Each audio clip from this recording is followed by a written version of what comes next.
1 Samuel capítulo 22. Igual vamos a tratar de ir de acuerdo a...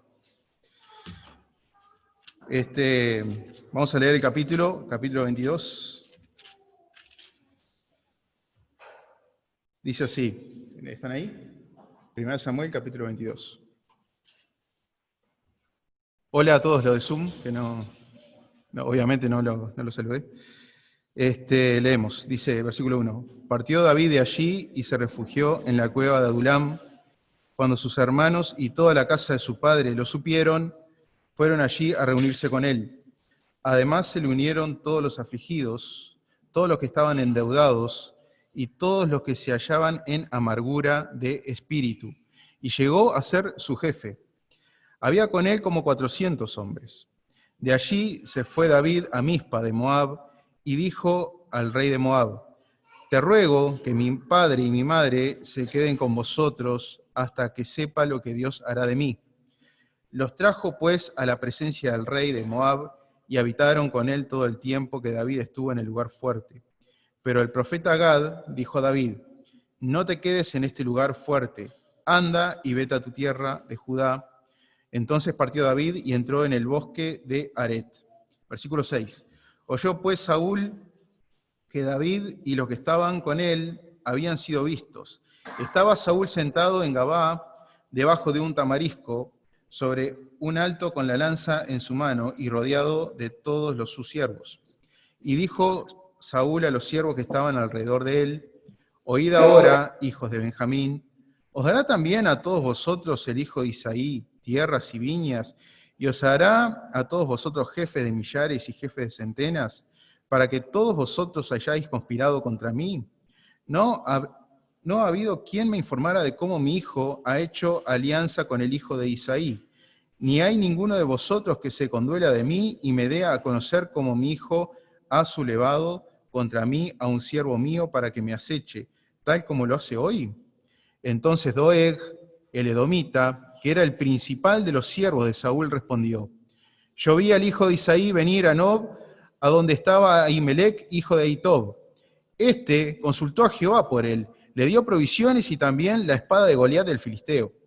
Mandó al rey a llamar al sacerdote Ahimelech, hijo de Ahitob, y a toda la casa de su padre, los sacerdotes que estaban en Nob, y todos vinieron ante el rey. Y Saúl dijo: oye ahora, hijo de Ahitob. Heme aquí, señor mío, respondió. Saúl añadió: ¿por qué habéis conspirado contra mí, tú y el hijo de Isaí? Le diste pan y una espada, y consultaste a Dios por él, para que se subleve contra mí y me aceche, como lo hace en el día de hoy.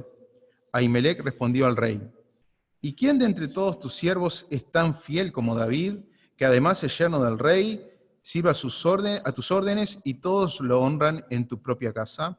¿Acaso he comenzado hoy a consultar a Dios por él? No, lejos de mí. Que el rey no culpe de cosa alguna a su siervo ni a toda la casa de mi padre, porque tu siervo ninguna cosa grande ni pequeña sabe de este asunto. Pero el rey respondió: sin duda morirás, Ahimelech, tú y toda la casa de tu padre. Luego dijo el rey a la gente de su guardia, que estaba a su lado: volveos y matad a los sacerdotes de Jehová, porque también la mano de ellos está con David. Pues sabiendo ellos que huía, no me lo hicieron saber. Pero los siervos del rey no quisieron extender sus manos para matar a los sacerdotes de Jehová. Entonces dijo el rey a Doeg: vuélvete y arremete contra los sacerdotes. Y se volvió Doeg, el edomita, atacó a los sacerdotes y mató en aquel día a 85 hombres que vestían efod de lino. Y a Nob, ciudad de los sacerdotes, la pasó Saúl a filo de espada. A hombres, mujeres y niños, hasta los de pecho, y bueyes, asnos y ovejas, y todo lo hirió a filo de espada. Pero uno de los hijos de Ahimelech, hijo de Ahitob, que se llamaba Abiatar, pudo escapar y huyó tras David. Abiatar dio aviso a David de cómo Saúl había dado muerte a los sacerdotes de Jehová, y David le dijo: ya sabía yo aquel día que, estando allí Doeg, el edomita, él se lo haría saber a Saúl. He ocasionado la muerte a todas las personas de la casa de tu padre. Quédate conmigo, no temas, quien busque mi vida buscará también la tuya, pero conmigo estarás a salvo. Muy bien. Habíamos terminado de ver el jueves anterior de que David se fingía loco, se dejaba babear la barba, ¿no? Lo que es el texto, y se hizo pasar por loco y fue como despreciado por el rey. La cosa es que el capítulo 21 empieza con David yendo a una cueva, a una gruta, ¿sí? Y es interesante lo que dice ahí este pasaje, que lo vamos a pasar muy por arriba. Me gustaría profundizar un poco más ahí, pero quiero centrarme más en Saúl y lo que hizo con los sacerdotes. Dice David, vamos a leer el versículo 2, del 1 vamos a leer. Partió David de allí y se refugió en la cueva de Adulam. Cuando sus hermanos y toda la casa de su padre lo supieron, fueron allí a reunirse con él. Quien primero se reúne con David fue su familia. ¿Y después quiénes? Además se le unieron todos los afligidos, todos los que estaban endeudados y todos los que se hallaban en amargura de espíritu, y llegó a ser su jefe. Habían con él como 400 hombres. Este fue el primer ejército que tuvo David. Ya tenía ejércitos, pero eran de Saúl, eran de Israel, del reino. Acá era su ejército. ¿Y quiénes eran? ¿Qué personas eran? Eran personas sencillas, personas con problemas, dice endeudados.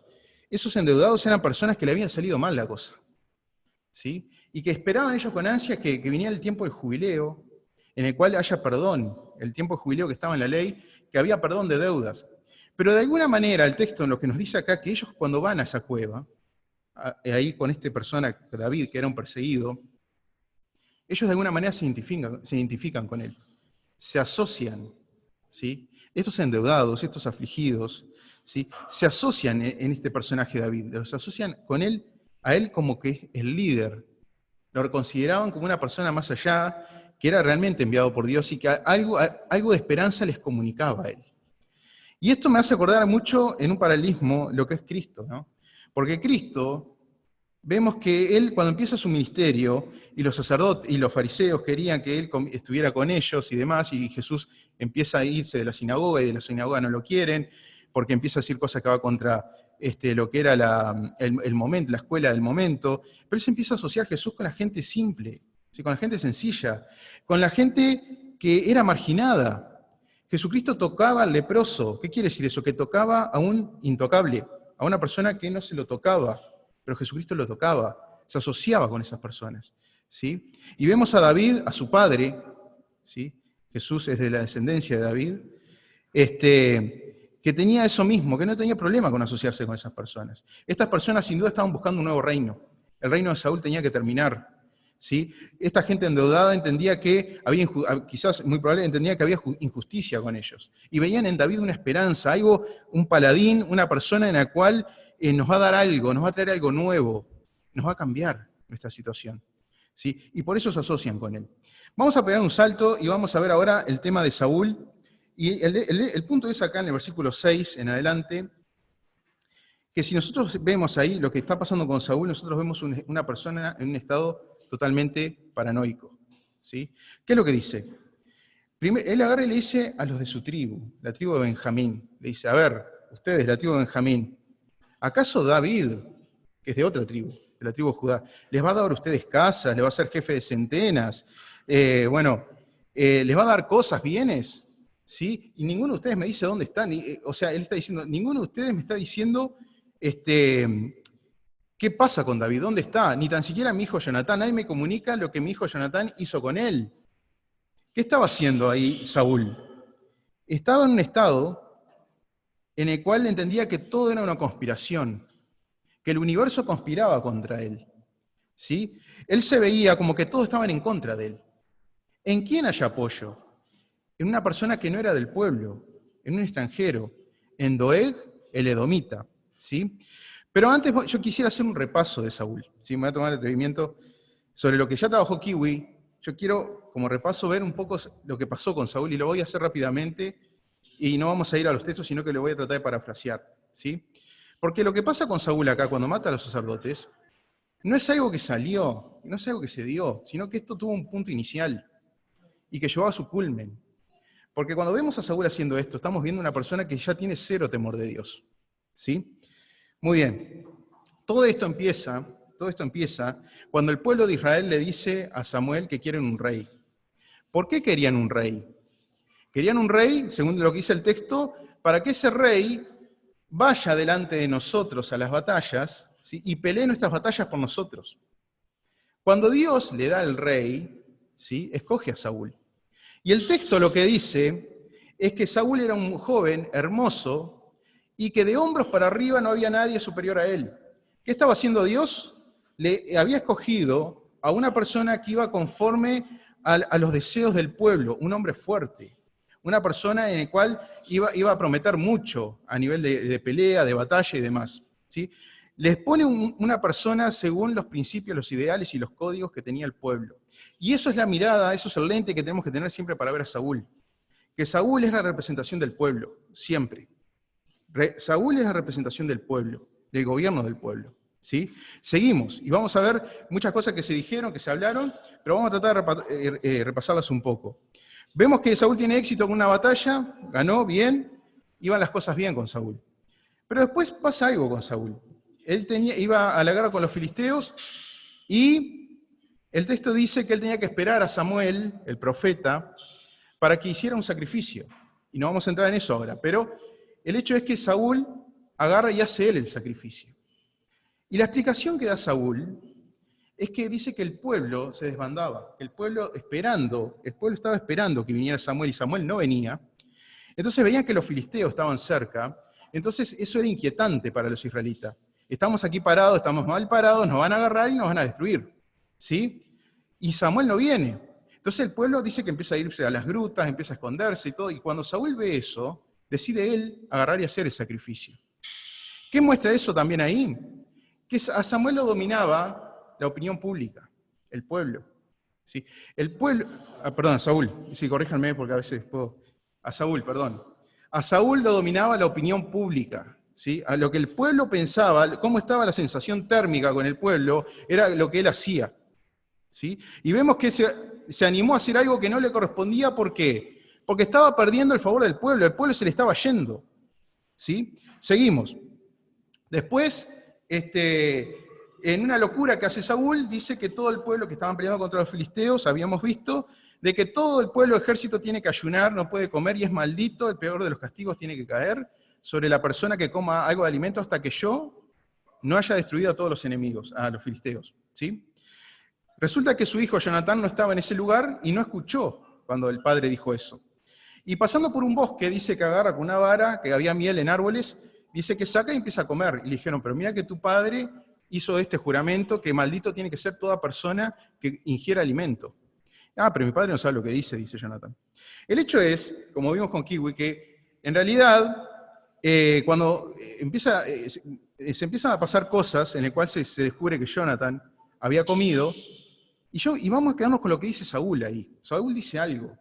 Saúl dice, Jonatán, que delante de Jehová el peor de los castigos me caiga si hoy tú no mueres, le dice. O sea, puso a Dios en el medio, en un juramento que tenía mucho poder en aquel tiempo. Porque tú estabas poniendo a Dios, estabas tomando el nombre de Dios en vano si no lo cumplías. ¿Sí? Y entonces estabas poniendo a Dios diciendo, tú tienes que morir porque tú violaste algo. ¿Y qué hace el ejército? El ejército dice, ¿cómo se puede matar a Jonatán cuando por Jonatán tenemos la victoria? ¿Y qué hizo Saúl? Echó para atrás. ¿Qué vemos ahí? De nuevo, la opinión pública. ¿Sí? Lo que el pueblo pensaba, lo que el pueblo decía, Saúl no lo contradecía, porque él entendía que él era un producto del pueblo, que él estaba ahí porque el pueblo lo puso por petición, y él tenía que ser fiel al ideal del pueblo. ¿Sí? Entonces él seguía la corriente del pueblo, y el pueblo y él eran como que tenían que ir juntos. ¿Sí? No era Dios, era el pueblo, era el gobierno del pueblo, como quien dice. ¿Sí? No hay que entrar, obviamente, lo que hizo Saúl era una locura, lo que dijo Saúl estaba mal, pero no vamos a entrar en eso, sino que hay que ver lo que él dijo, que él puso a Dios en el medio, y así como dijo Dios enseguida, echó para atrás, porque el pueblo se puso en contra. Bueno, seguimos avanzando en lo que seguimos viendo, y resulta que Dios a través de Samuel le dice a Saúl, tienes que ir y destruir a Amalek, raer de sobre la faz de la tierra a Amalek, por lo que le hicieron en el pasado a Israel cuando salía de Egipto. Saúl va, gana la batalla, y dice que Saúl y el pueblo, y ahí vemos a los dos trabajando juntos, Saúl y el pueblo perdonaron al rey y a lo mejor del ganado. ¿Sí? Saúl y el pueblo, los dos juntos. Y hay un dato interesante, si uno sigue bajando ahí, que a veces pasa desapercibido, es que cuando vienen de la victoria, Saúl hace algo. ¿Alguien se acuerda qué hizo Saúl? ¿Qué voy? No, perdón, se hizo un monumento. Se hizo un monumento. Bien de líder populista, como los vemos con la historia que ha pasado. ¿Sí? Se hizo un monumento a él mismo, estando en vida, ¿no? ¿Por qué? Porque él entendía que tenía que ser recordado. Obviamente no era una obra como la de Miguel Ángel, de la de más adelante en el tiempo, ¿no? Sino que sería un monumento de alguna clase, no sé, alguna piedra, algo que de alguna manera lo identificaba a él. Pero él entendía que tenía que tener una identificación delante del pueblo. Y ya estaba en un nivel él, Saúl, de edificar, de endiosarse, de verse como un símbolo máximo, ¿no? A todo eso, cuando venía, se le dice a Samuel, mira que Saúl está viniendo de la victoria, y hizo esto, perdonó al rey y dejó el mejor de los ganados. Bueno, ahí sabemos bien la historia, que Samuel le sigue diciendo que se complace Dios en los sacrificios, etcétera, etcétera. La cosa es que Samuel le dice a Saúl, tu reino ya es cortado, Dios te ha desechado, por cuanto tú desechaste la palabra de Jehová, Jehová te ha desechado, ha escogido un prójimo que es mejor que tú. Ya anteriormente había dicho también eso, algo similar, pero le dice que has pecado. Y fíjense lo que Saúl responde. Saúl responde, yo he pecado, dice, pero yo te pido que vayas conmigo delante de los ancianos y que juntos adoremos. Hónrame, dice la palabra, hónrame delante de los ancianos. ¿En qué estaba preocupado Saúl? En su figura pública. Que saliendo junto con el profeta, el gran profeta, juntos a adorar, mostraban al pueblo un marketing para Saúl muy bueno. Un marketing político, ¿sí? Un estado en el cual estaba todo bien. Él no estaba dolido porque había pecado. Él lo que quería era recibir la gloria de los hombres, ¿sí? Él quería recibir, ser visto, ser exhibido de que había ganado, la batalla era de ellos, y que realmente estaban aquí ahora adorando a Dios con el profeta. Pero estaba todo mal. Y el texto dice que de ahí Saúl y Samuel ya se separaron y no más. Bien, Dios escoge a David, ¿sí? Y cuando va Samuel y unge a David, se aparece más adelante Goliat. Y ahí empieza algo a mostrarse cómo Dios muestra al pueblo, le estaba enseñando la mala elección que tuvieron y que tuvieron que haber siempre confiado en Dios. Porque Dios con muy poco le pudo traer todas las victorias que ellos querían. ¿Sí? ¿Qué era lo que decía Goliat? Lo que el pueblo mismo de Israel decía al principio. Yo bajo, desciendo a la arena, Goliat decía, y peleo. Y si alguno de ustedes me derrota, nosotros seremos sus esclavos. Pero si yo los derroto al paladín que ustedes traigan, ustedes van a ser nuestros esclavos. Esa era la guerra de que el rey vaya adelante y pelee nuestras batallas. ¿Sí? Entonces, el rey, si se acuerdan, Saúl, el texto decía que de hombros para arriba no había nadie mayor que él, más alto que él. Entonces yo me imagino los soldados israelitas en la arena y en la campaña militar, goleada allá abajo, y bueno, ¿quién va? Y todos miran, ya te miran, acá el más alto sos vos, tenés que, no sé, arrancado, aparte te pusimos para eso, no sé. La cosa es que Saúl no bajaba, porque ninguno quería pelear con un Goliat. Pero ¿quién baja? Baja el escogido de Dios, baja el muchacho, que con tecnología de guerra primitiva, rudimentaria, de onda y piedra, siendo un muchacho, ¿sí? Dios le da la victoria, mostrando a Dios que lo más débil de Dios, es más fuerte que los hombres, y que lo que es vil ante los ojos de los hombres, Dios lo cogió para avergonzar a lo fuerte. ¿Sí? Muchas lecturas podemos sacar de todo eso, pero estoy tratando de ir. Bueno, la cosa es que fue un éxito, lo de David. Pero saben, hubo una cosa ahí.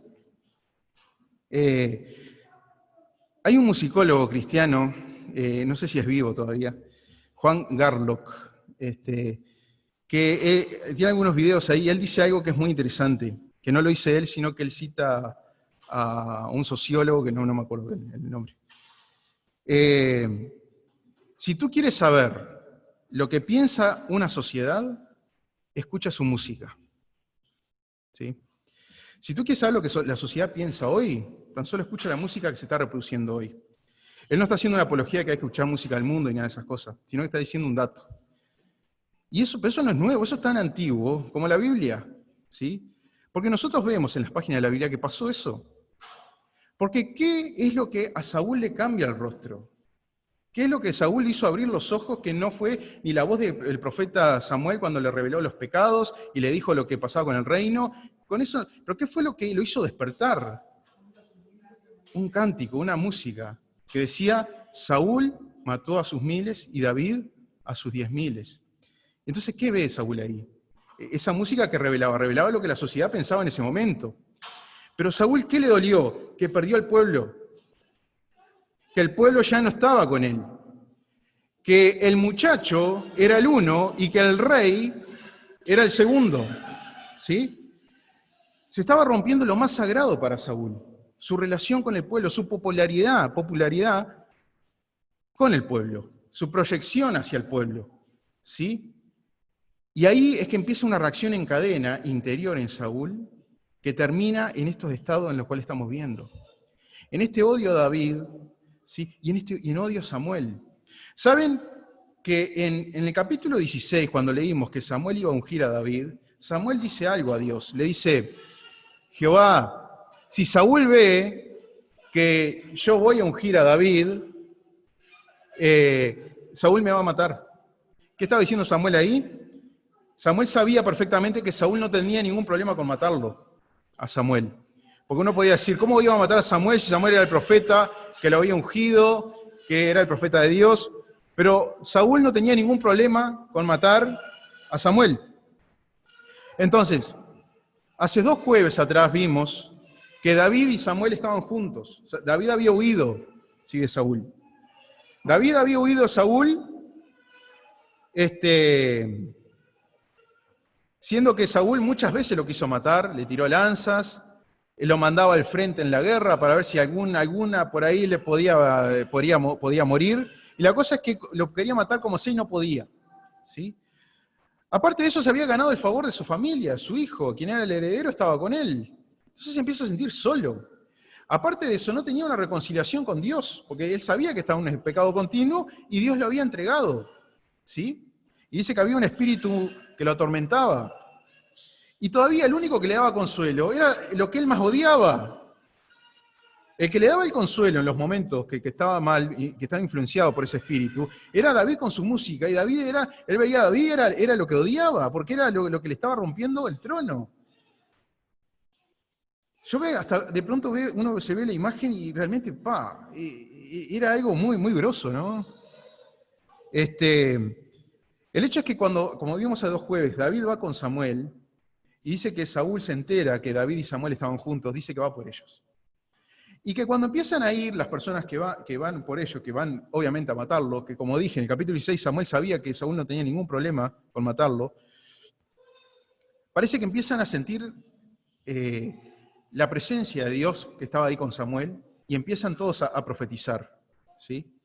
Empiezan a decir palabras de Dios, misterio de Dios, que dirían, no quedó registrado. El punto es que tuvo que ir Saúl también, y cuando va Saúl, dice que de la misma manera empieza a profetizar, dice que termina, como vimos con Kiwi, despojándose la ropa. El que iba a matar se tiene que sacar las armas, dice que queda tirado en el suelo, desnudo, frente a Samuel. Y yo me imagino a Samuel sentado, en paz, y aquel que lo venía a destruir, ahí, inmóvil, sin poder hacer nada. Entonces, Saúl, lo que quería no podía. No podía con David, no podía con Samuel. ¿Sí?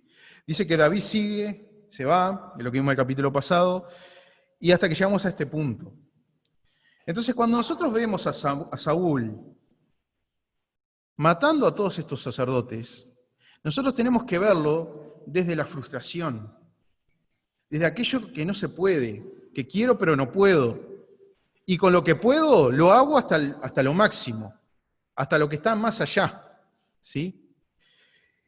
Como vemos, Saúl estaba en un estado paranoico.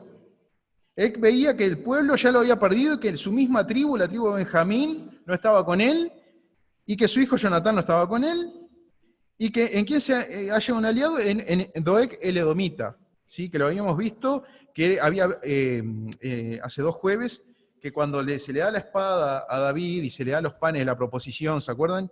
Él estaba ahí contemplando todo eso. Y buchoneó, le dijo a Saúl, le dijo, mirá, yo lo vi, y dijo cosas de más. Dice que consultó a Jehová por él. Y el sacerdote nunca consultó a Jehová por él. Y el sacerdote realmente era inocente, porque él no entendía. Vamos a ver lo que dice el versículo 14. Ahimelech respondió al rey, ¿y quién entre todos tus siervos es tan fiel como David, que además es yerno del rey, sirve a tus órdenes y todos lo honran en tu propia casa? ¿Acaso he comenzado hoy a consultar a Dios por él? No, lejos de mí, que el rey no culpe de cosa alguna a su siervo, ni a toda la casa de mi padre, porque tu siervo ninguna cosa grande ni pequeña sabe de este asunto. ¿Sí? Él creyó cuando David le dijo que había salido una misión. Él no sabía que había esta interna, no lo estaba. La cosa es que murieron, ¿sí? Y fíjense en esto, los sacerdotes, ellos eran la representación del pueblo ante Dios, ¿sí? Y el sumo sacerdote era la representación máxima del pueblo. Cuando en el día del perdón se juntaba el pueblo, entraba al lugar santísimo el sumo sacerdote, ese sumo sacerdote que era la representación del pueblo y en ese lugar junto a Dios. El pueblo y Dios se unían en una persona, en un intermediario, que era el sumo sacerdote. Cuando Saúl está matando al sacerdocio, está diciendo que acá la única representación del pueblo soy yo. La única representación del pueblo acá soy yo. ¿Sí?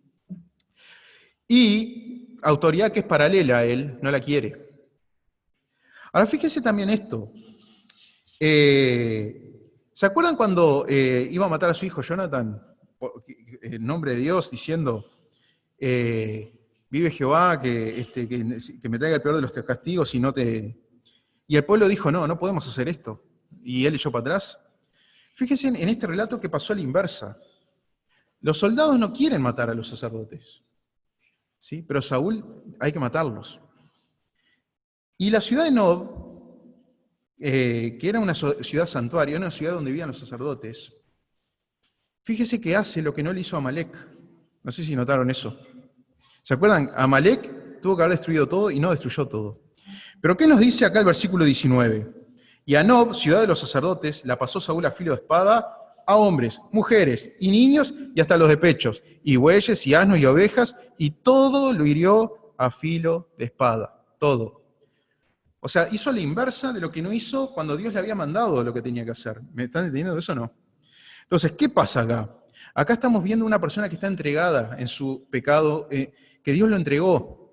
¿Sí? Una persona que se encerró en su ego, en su orgullo, en su amor propio, en su amor al trono, en su amor al poder, y que se frustraba porque lo estaba perdiendo. Y estaba enceguecido y endurecido por eso, cosa tal que le hacía cumplir las cosas mejor de lo que era su obediencia a Dios en el pasado. ¿Sí? Él estaba creyendo en él mismo. Para él ya Dios no estaba, el temor a Dios ya no existía, no había conciencia de Dios. ¿Sí? Lo que había era odio, lo que había era resentimiento y había frustración. Y como con David no pudo y con Samuel terminó desnudo y sin poder hacer algo, con estos sacerdotes vio que sí podía. Entonces lo hizo hasta el final, se desquitó, fue como un cable a tierra. ¿Sí? Aquello que me acuerda a David y a Dios desechándome y poniendo a David en lugar mío, lo que veo de Dios lo destruyo. ¿Sí? Una persona que estaba endurecida y entregada en su pecado. Les voy a hacer otra pregunta. A ver, en esta muerte que hay de los sacerdotes, desde 1 Samuel capítulo 1 hasta aquí, nosotros leímos en algún momento algo que aquí hay, que es una profecía, y que aquí en parte se está cumpliendo. ¿Alguien puede pensar algo o se puede acordar de algo? ¿Cómo? Exacto, muy bien, Lorena. Eso, no la parte de Samuel, cuando Samuel le dice a Elí.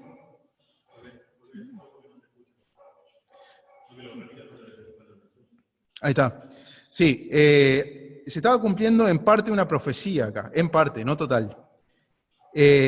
Vamos a leerla. Vamos a ir al 1 Samuel, que estamos acá, en el capítulo 2, donde aparece un profeta misterioso, que no sabemos su nombre, perdón, capítulo, no, sí, capítulo 2, perdón. ¿Se acuerdan que los hijos de Elí eran personas muy malvadas delante de Dios? Hacían cualquier cosa. Y el problema de Elí, ¿cuál era? Que no los castigaba. ¿Sí? Entonces, en el versículo 27 nos dice el capítulo 2, vino un varón de Dios, que no sabemos su nombre, ante Elí y le dijo, así ha dicho Jehová, ¿no me manifesté yo claramente a la casa de tu padre cuando estaban en Egipto en la casa del faraón? Lo escogí para que fuera mi sacerdote entre todas las tribus de Israel, para que ofreciera sobre mi altar, quemara incienso y llevara efod delante de mí. Yo concedí a la casa de tu padre todas las ofrendas de los hijos de Israel. ¿Por qué habéis pisoteado los sacrificios y las ofrendas que yo mandé ofrecer en el tabernáculo? ¿Por qué has honrado a tus hijos más que a mí, haciéndolos engordar con lo principal de todas las ofrendas de mi pueblo Israel? Por eso Jehová, el Dios de Israel, dice, yo había prometido que tu casa y la casa de tu padre andarían siempre delante de mí. Pero ahora ha dicho Jehová, nunca haga yo tal cosa, porque yo honro a los que me honran, y los que me desprecian serán tenidos en poco. Vienen días en que cortaré tu brazo y el brazo de la casa de tu padre, de modo que no haya ancianos en tu casa. Verás tu casa humillada mientras Dios colma de bienes a Israel, de manera que nunca habrá ancianos en tu casa. Aquel de los tuyos a quien yo no excluya del servicio de mi altar, será para que se consuman tus ojos y se llenen de tu alma, se llene tu alma de dolor. Y todos los nacidos en tu casa morirán en la plenitud de la edad. Te será por señal esto, que acontecerá que tus dos hijos, Ofni y Fines, ambos morirán el mismo día. En cambio, yo me suscitaré un sacerdote fiel, que obre conforme a mi corazón y mis deseos. Le edificaré casa firme y andará delante de mí ungido todos los días. El que haya quedado en tu casa vendrá a postrarse delante de él por una moneda de plata y un bocado de pan, y le dirá, te ruego que me agregues a alguno de tus servicios sacerdotales para que pueda comer un bocado de pan. Lo que este sacerdote le estaba diciendo al sumo sacerdote Elí es que su casa, su familia, su descendencia iba a ser excluida del sacerdocio, ¿sí? Y que iban a morir, ¿sí? Jóvenes, que iban a morir, no iban a haber ancianos, que no iban a llegar, dice que van a morir en la plenitud de la edad, ¿sí? Y que alguno puede ser que quede, le dice, ¿sí? Si bien alguno puede quedar, pero eso va a ser para que tus ojos se llenen de dolor y tu alma se llene de dolor. Ahora, ¿cuál era la señal? Que los dos hijos de Elí iban a morir el mismo día. ¿Saben? Aitob, el sacerdote que estaba, Abiatar, perdón, no, ¿cómo era? A ver. Abiatar fue el que escapó. ¿Cómo? Aitob, no, hijo de Aitob. Ahimelech, ahí está. Ahimelech era descendiente de Elí. ¿Sí? ¿Se acuerdan que cuando el arca del pacto cae y el sacerdote Elí, ¿cómo muere? Dice que cae para atrás, era gordo, se cae para atrás y se golpea la cabeza y muere, ¿no? Los dos hijos de Elí habían muerto en el campo de batalla, pero una mujer de Elí, de Fines, de uno de los hijos de Elí, dice que estaba embarazada y cuando escuchó todas esas noticias de que su marido era muerto, que su suegro era muerto, que el arca de Dios había sido dejada por los filisteos, la habían agarrado, dice que en ese momento le vinieron los dolores de parto y tiene a luz. Entonces la casa de Elí siguió ahí, ¿sí? Después, aparentemente era el abuelo, era el padre de Aitob, quiero decir, sería el abuelo de Abiatar, de Ahimelech, perdón, de Ahimelech. Sí. Y vemos que son destruidos todos en la casa, con excepción de uno también, Abiatar. Así como había sobrevivido uno, cuando en lo de Elí, acá estaba sobreviviendo otro. Y cuando el texto dice que si bien quedará alguien para servir al altar, va a ser para dolor. Y la historia culmina, este Abiatar, con el reinado de Salomón. ¿Sí? En el reinado de Salomón, que no me quiero adelantar, pero ahí vamos a ver de que ahí para siempre la casa de Elí es sacada de sacerdocio y viene la casa de Sadoc. otro sacerdote, y ahí sigue. Pero ¿qué quiero decir con todo esto, que lo podemos analizar después? Es que Dios estaba cumpliendo su palabra. ¿Por qué medio? La pregunta es. Por Saúl. Y uno puede decir, ¿cómo Dios entonces creó en Saúl esos deseos de maldad contra David y esos celos y esas envidias y esas cosas para que su palabra se cumpla? Y la respuesta es no. La respuesta es que Dios, que todo lo ve y todo lo sabe y todo lo considera, usó la maldad que ya estaba en Saúl, que ya sabía en Saúl. Saúl era una pieza, ¿sí?, en el tablero de Dios, en el cual Dios lo usó para que se cumpla su palabra, ¿sí? Dios no es el autor del mal, pero Dios puede usar el mal para que su palabra se cumpla. ¿Cómo no? ¿Sí? Pero no es el creador de la misma, del mal, ¿sí?, sino que lo usa. Muy bien. Yo dejaría por acá, no sé si quedó alguna duda, algo que se quiera decir. ¿Alguien?